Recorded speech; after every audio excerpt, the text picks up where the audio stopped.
Rachid Enderoussi, architecte dans le privé à Casablanca.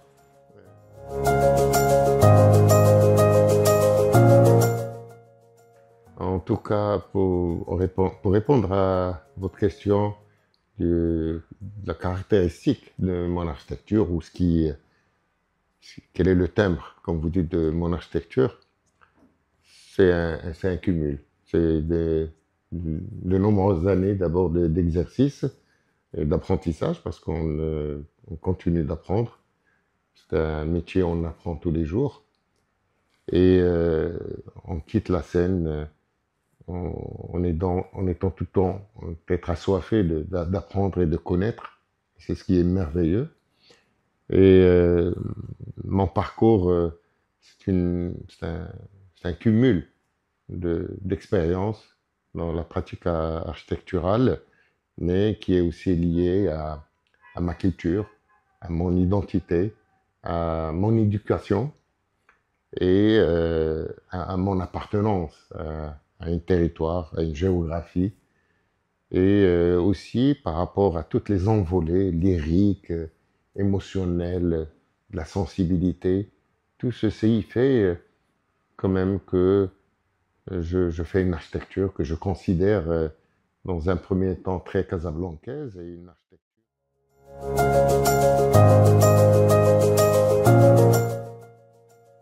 C'est vrai que ce sont presque des attaches, les attaches éducatives, religieuses, culturelles. Et celle de la religion est très très importante parce que elle exprime aussi une volonté de vivre, une manière de réfléchir et de penser. Et je pense que l'architecture est un métier qui demande une base. Et cette base, on l'épuise justement dans ce magma de choses qui nous entourent. Il est vrai que on parle de conviction, et c'est d'abord un processus, une manière de faire qui est un apprentissage qui se fait sur le temps et par rapport à encore une fois, notre expérience. Je pense que nous tous, architectes que nous sommes, avons notre manière de procéder, de voir, d'approcher les problèmes, comment les poser, comment les utiliser, comment en faire des points qui puissent donner des réponses justement aux besoins architecturaux tels que on voudrait le concevoir et le voir et lui donner justement une âme et une vie.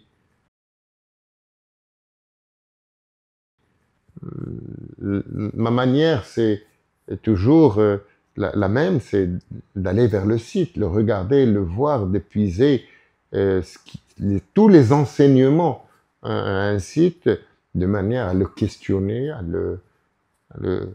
à établir une belle relation, d'abord d'amour, une relation de complicité, une relation de tension peut-être des fois, ou alors une tension amicale surtout, et d'inciter le site à lui-même nous donner les réponses aux questions qu'on pense, parce qu'il détient tous les secrets du lieu.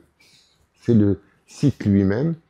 Et puis, on se base toujours encore sur nos connaissances, tout ce qu'on a capitalisé dans sa vie au niveau de l'exercice architectural. On commence à avoir nos petits tourniquets, nos petites choses, notre manière qui donne la différence avec d'autres architectures, d'autres architectes.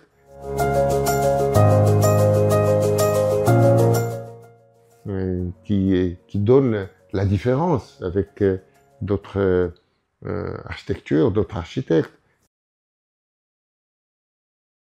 Non, j'ai plutôt un regret. Tous les projets d'architecture portent en eux de la spiritualité. Une bibliothèque, c'est un lieu de haute spiritualité, un lieu de savoir et de connaissance. Un théâtre, c'est un lieu de loisirs, c'est de la spiritualité aussi. Les mosquées, bien sûr, ou lieux, c'est des lieux qui nous permettent d'être dans une traversée pour acheminer notre esprit, notre âme, pour aller vers les cieux. Mais l'architecture, c'est complètement une chose spirituelle, parce qu'elle vient de l'esprit, tient de la pensée, elle tient de la conviction, de la motivation, et qui aboutit sur le bien-être.